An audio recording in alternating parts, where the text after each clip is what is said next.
Picture an Italian town in the 1300s. A sun-drenched piazza at the center bustling with wool traders and bankers, church bells echoing across distant vineyards, the banners of guilds fluttering across stone workshops guarding their craft-like treasure, a skyline full of stone towers protecting the town, and greedy merchants counting florins under arched and elegant loggias while the Duomo bell marks out the day. Italy was a masterpiece and a battlefield, but at the heart of this was not unity, but fracture. Now, as you may know, northern and central Italy at this time was divided between Guelph and Ghibelline. The Guelphs were essentially the papal faction, the Ghibellines were the imperial faction. The imperial faction essentially consisted of the old, Italianized, Germanic feudal aristocracy, and they were very much associated with the land and land-based trade. Now, they were in conflict with the Guelphs, or the merchant classes, the urban elites, the bankers, the guilds, and they saw their interests in autonomous city-states and commune-based government.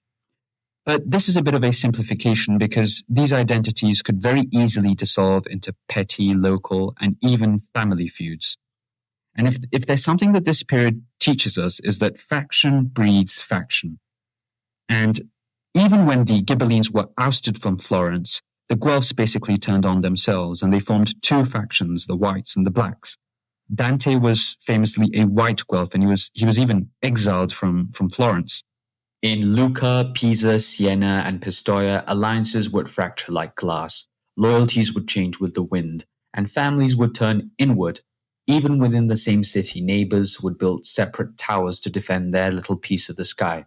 Now, the Italians, they have a word for this. They call it campanilismo. And to some extent, you still see this campanilismo in modern-day Italy. And this basically translates to fierce loyalty to one's bell tower, not your country, your region, but your bell tower. And this is best exemplified by something as absurd as the War of the Bucket, when Modena and Bologna fought over a stolen well pail. Now, this isn't exactly true, but nevertheless, it depicts this sense of campanilismo that dominated northern and central Italy at this time. This was a civilization of honor, insult, and memory.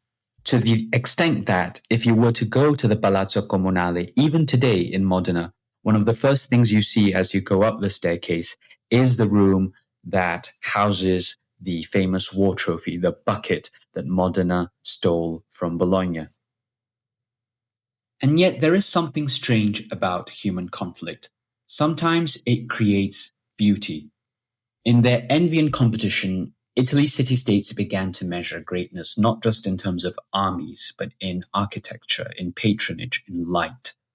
Florence raised Brunelleschi's dome. Venice became a city of mirrors floating on gold and silence. Milan carved marble into spires, and Urbino dreamed geometry into life. Every bell tower became a challenge to the next, every painting a form of war. And Italy was not alone in this. You see this same phenomenon in other parts of Europe during different time periods. So, for example, in the 18th century, Germany, another fractured land, every prince, every duke, every margrave, every elector, every bishopric tried to outdo the other. And what was the result? The result was candlelit concerts in mirrored salons, Bach composing for the Lutheran courts, Haydn and Mozart gliding through salons in powdered wigs and midnight music. Disunity produces urgency.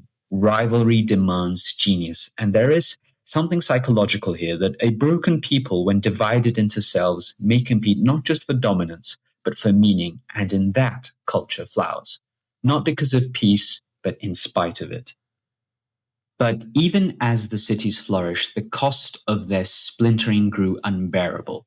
Machiavelli, in his short and haunting tale, The Life of Castruccio Castracani, gives us a window into this moment.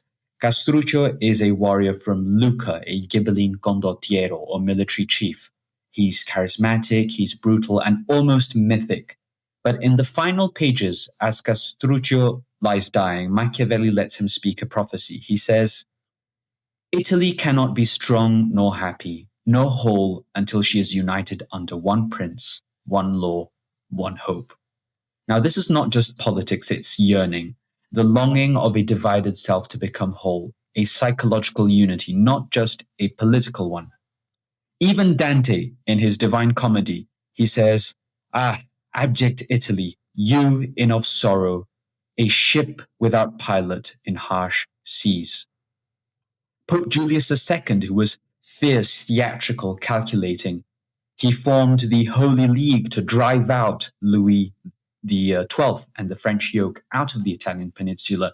He even paraded through Rome dressed as the liberator of Italy. He commissioned Raphael's Deliverance of Peter, where divine light shatters into prison walls, a metaphor perhaps for freeing Italy from its own captivity of foreign kings of faction of itself. Even those who built the walls began to dream of their falling. In conclusion, we can say that Italy's history in this period teaches us three truths, three historical truths.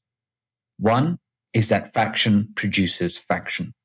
Division is not stable. It spreads, it multiplies, and it deepens. The second is that fraction produces greatness through creation, expression, as a form of defiance. And the third, and perhaps most important, is that fraction can lead to unity. In Castruccio's Last Breath, in Dante's Rage and Exile, in Julius's Carnival Armor, in a wooden bucket, stolen and fought over, absurdly and fatally, perhaps one day the bell towers will ring in unison.